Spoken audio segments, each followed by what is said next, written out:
حضرت مولانا محمد ارشد انجم صاحب کے ساتھ اختلاف سے مخالفت تک کی کہانی۔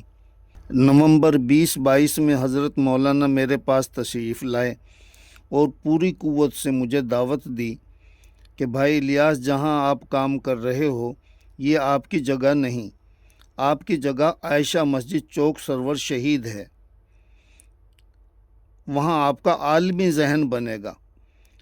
میں نے کہا کہ آپ عائشہ مسجد کی بات کرتے ہو حضرت، میرے مطالعہ نے تو میری بنیادیں ہلا کر رکھ دی ہیں، جب میری طرف سے اس کا اظہار ہوگا تو حضرت آپ اور آپ کے عقیدت مند اور دیگر وہ لوگ جو تبلیغی جماعت سے منسلک ہیں مجھے مرتد کہیں گے۔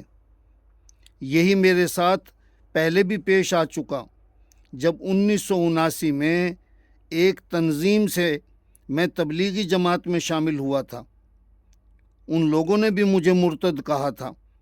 میرے حضرت پوری امت مسلمہ میں آج کل یہی سکہ چل رہا ہے۔ اگر کوئی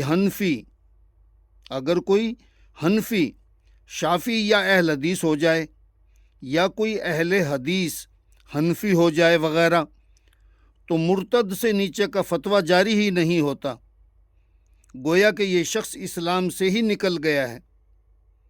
میرے حضرت، اگر آپ مجھے کچھ سمجھانا چاہتے ہو تو آج آپ کے پاس وقت ہے۔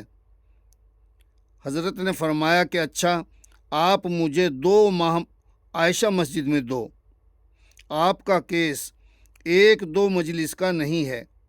میں نے ہاں بھر لی اور تیاری کر کے اگلے ہی روز حضرت کے پاس عائشہ مسجد پہنچ گیا۔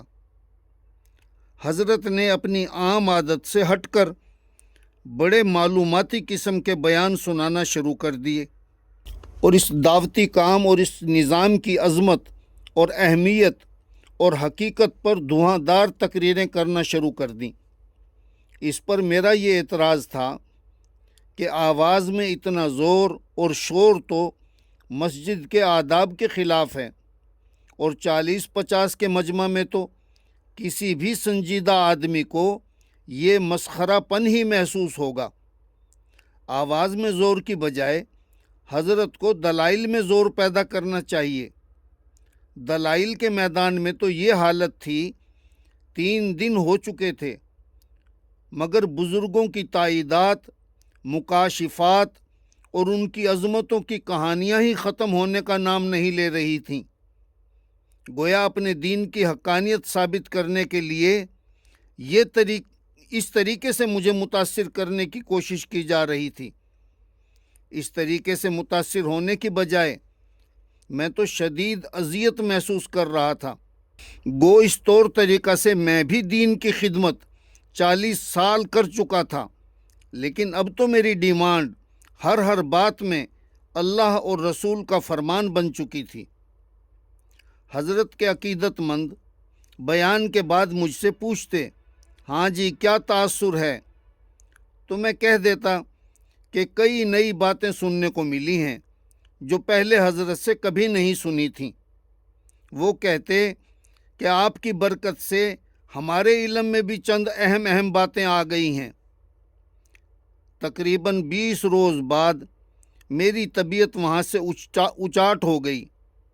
مجھے اپنے وقت کا ضیاع لگنے لگا، کیونکہ میرا مطالعہ چھوٹ چکا تھا۔ جو نفع میں معارف القرآن کی تفسیر اور معارف الحدیث کے مطالعہ سے محسوس کیا کرتا تھا، اس کا عشیر بھی ان مجلسوں سے مجھے نہیں مل رہا تھا، بلکہ اکثر تو کوفت ہی ہوتی تھی۔ پھر یہ سوچ کر میں ٹھہر جاتا کہ ان کا علم اور اکابر کی صحبت اور دعوتی اسفار اور مجاہدے مجھ سے کہیں زیادہ ان کو حاصل ہیں۔ ممکن ہے کسی مجلس میں کوئی اہم چیز سامنے آ جائے جو میری سوچ کو تبدیل کر دے۔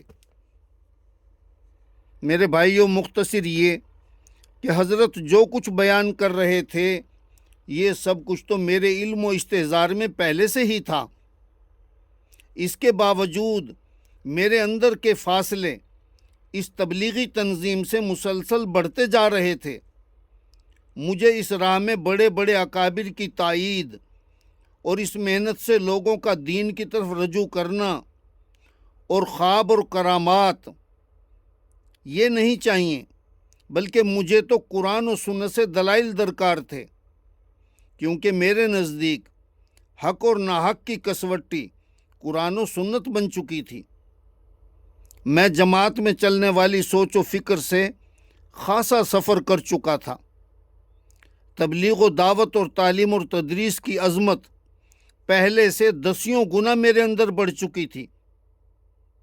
تبلیغ اور دعوت اور تعلیم و تدریس کی عظمت پہلے سے 10 گنا بڑھ چکی تھی، مگر قرآن و سنت کو چھوڑ کر جن ہتھیاروں سے یہ جماعت دعوتی جہاد کے میدان میں اتری ہوئی تھی، مجھے ان کے ہاتھوں ایک نیا فرقہ تو بنتا نظر آتا تھا، مگر باطل پر حق کا غلبہ نظر نہیں آتا تھا۔ میرے بھائیوں، جب تقریباً 1.5 ماہ گزر گیا تو میں نے 3 روزے رکھے، تہجد کا اہتمام کیا، کثرت سے دعائیں کیں، اے میرے اللہ، اے میرے رب، میری رہنمائی اور دستگیری فرما۔ میں جس سوچ و فکر کے ساتھ حضرت کے ہاں گیا تھا اس میں کوئی ادنا کمی بھی نہیں آ سکی۔ اب میرے بھائیوں، جو عنوان ہے ہمارا کہ حضرت سے اختلاف سے مخالفت تک کا سفر، اگلی ویڈیو میں انشاءاللہ اس کو شروع کر رہا ہوں۔